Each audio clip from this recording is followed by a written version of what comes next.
कृष्णहरी ही नंदादीप आहे बरोबर.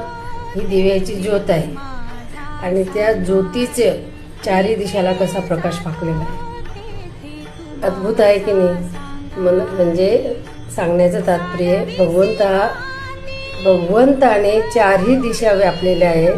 त्यामुळे आपण टेन्शन नाही घ्यायचं. त्याचं चहूबाजूला लक्ष आहे असे जुने लोक म्हणायचे. तर बघा आता हे तुम्हाला कळतच आहे. आता इथं काय बघा, तो प्रकाश बघा कुठे चालला. हे बघा चारी दिशाकडे प्रकाश आहे नंदादीपचा. आहे की नाही अद्भुत. त्याला परमेश्वराचा साक्षात्कार म्हणतात. रामकृष्ण.